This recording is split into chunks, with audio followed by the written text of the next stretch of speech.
महाकुंभ मेले का महास्नान ये आखिरी होगा।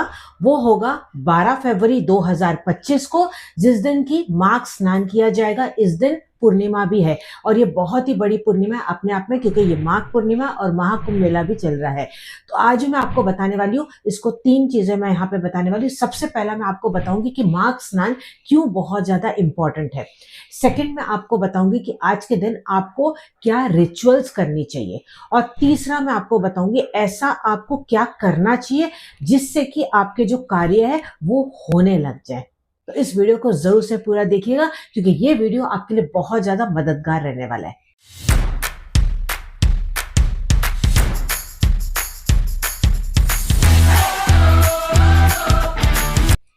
नमस्कार, मैं इंदु आहूजा आप सभी का स्वागत करती हूँ। तो सबसे पहले मैं आपको बता देती हूँ एक छोटी सी कहानी। तो एक राजा था, राजा दिलीप। ये प्राचीन काल की बात है और वो बहुत ही ज्यादा धर्म के काम करता था, सब कुछ वो करता था, लेकिन उसके बावजूद भी उसको संतान प्राप्ति नहीं हो रही थी। काफी सारे यज्ञ करा दिए, काफी सारे उसने उपाय करा दिए, वो परेशान हो गया। उसको नहीं समझ में आ रहा था कि संतान प्राप्ति क्यों नहीं हो रही है। सब कुछ तो ठीक है, उसके बावजूद भी क्यों नहीं हो रहा है। तब एक साधु ने उनको आके बताया कि आपके ये पिछले जन्म के कर्म है जिसकी वजह से आपको संतान प्राप्ति नहीं हो पा रही है। तो उसको खत्म करने का एक ही तरीका है कि जब भी माघ पूर्णिमा आएगी उस दिन आप माघ स्नान करना ब्रह्म मुहूर्त में, और उसके बाद आप दान पुण्य जरूर से करना, जिसके आपके जो भी पास्ट कर्माज है वो आपके कट हो जाएंगे। तो उसी दिन ब्रह्म मुहूर्त के टाइम पे, यानी कि सूरज उगने से पहले, वो गए प्रयागराज। वहां पे उन्होंने त्रिवेणी संगम पे स्नान किया और उसके बाद उन्होंने भरपूर दान किया। जितने भी गरीब थे उनको दान किया अपने से जितना हो सके।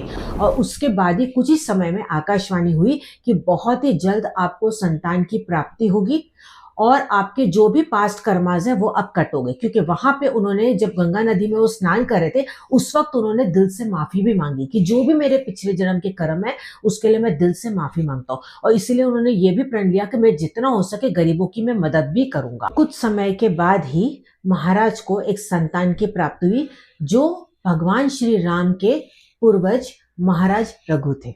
तो आज के दिन ये माना जाता है कि कुंभ मेले में, प्रयागराज में, अगर आप त्रिवेणी संगम पे ये स्नान करते हैं ब्रह्म मुहूर्त में और दिल से माफी मांगते हैं, और उसके बाद अगर आप दान पुण्य भी करते हैं, तो जो भी आपके पाप है, जो भी आपने पिछले कर्म किए, वो कट हो जाते हैं और काफी हद तक आप जीवन में अपने परिवर्तन देख पाते हैं।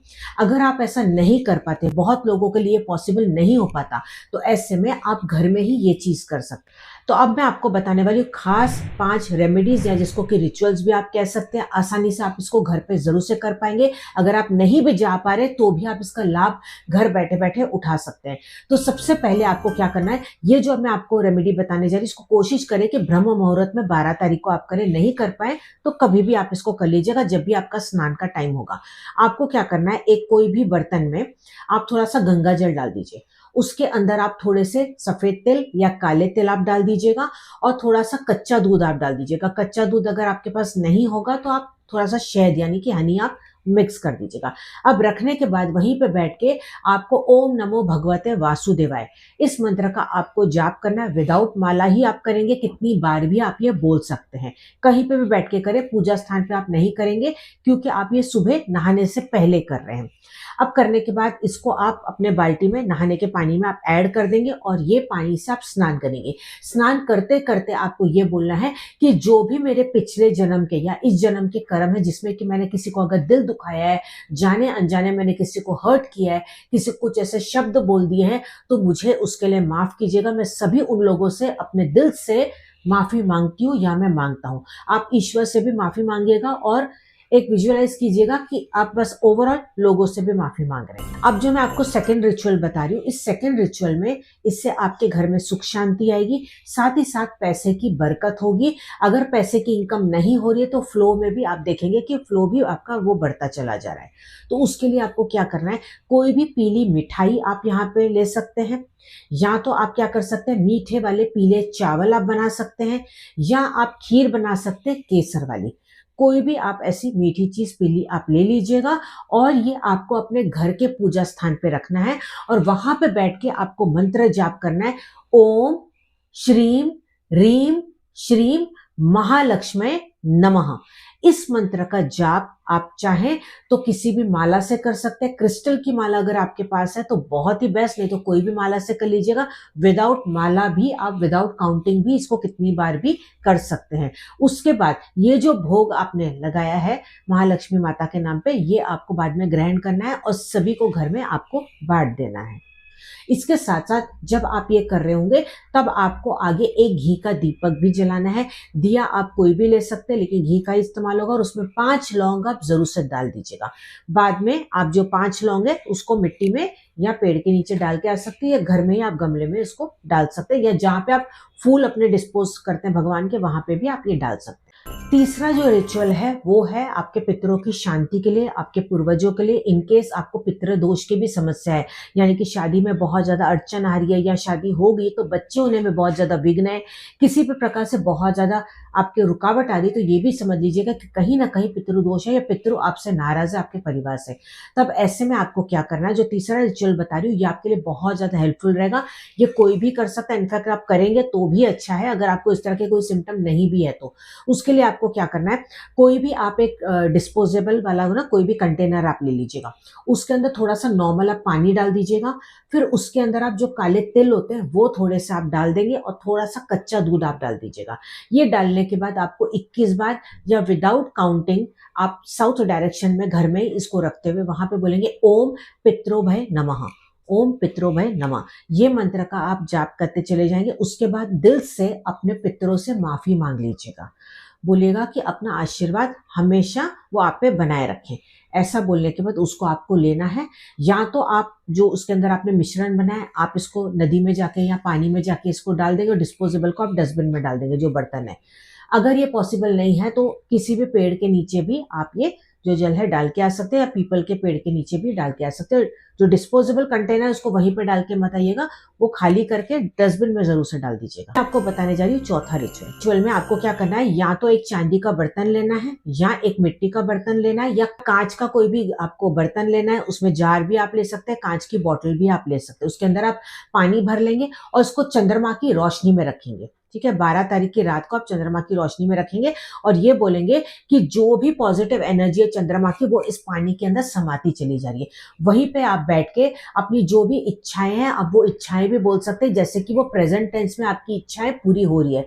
मेरे साथ सब कुछ अच्छा हो रहा है, मुझे बहुत अच्छी नौकरी मिल रही है, या मेरे बच्चों की शादी हो रही है, मेरा भाग्य मेरा बहुत ज्यादा साथ दे रहा है, मुझे पैसे की बरकत हो रही है, मेरी सेहत बहुत अच्छी रहने लगी।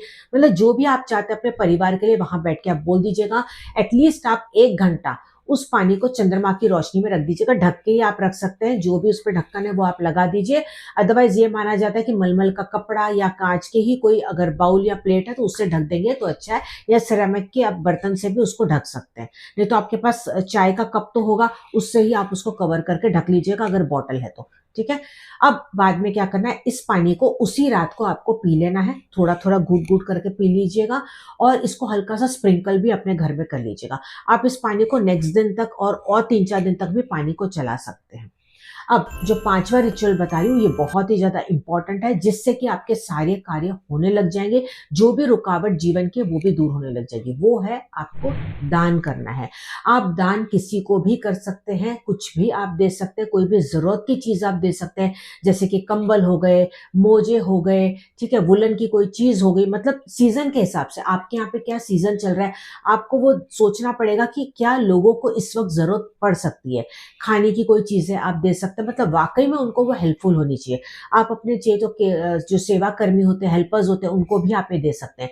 अब जो एनआरआईज है, सपोज उनके लिए पॉसिबल नहीं है तो जैसे कि हर बार बताती हूँ, उतने हिस्से का जो थोड़ा सा पैसा है आप वो साइड कर लीजिएगा। फ्यूचर में जब भी आपको कभी मौका मिले तो आप कहीं पे भी वो डोनेट कर सकते हैं ऑनलाइन ट्रांजेक्शन करके। अगर आपको भरोसा है कि ये जो ट्रस्ट है वो वर्थ है, वो बराबर वहां पे यूज करेंगे, तो वहां पे भी उनको डोनेट कर सकते हैं। ठीक है, या अपने हाथ से कभी भी फ्यूचर में आप किसी एक व्यक्ति को भी मदद कर सकते हैं, चाहे वो दवाइयों के रूप में हो, चाहे खाने के रूप में हो, चाहे किसी की शादी करानी हो गई, चाहे किसी को बुक्स ला के देना होगा, किसी भी रूप में आप वो मदद कर सकते हैं अगर आज के दिन आप नहीं कर सकते तो मैं उम्मीद करती हूँ कि ये रिचुअल्स आपके लिए बहुत ज्यादा हेल्पफुल रहे होंगे। वीडियो में कमेंट करके मुझे जरूर बताइएगा, मुझे बहुत ज्यादा खुशी होगी। अब हम मिलेंगे अगले वीडियो में, तब तक आप अपना ध्यान रखिएगा। नमस्कार।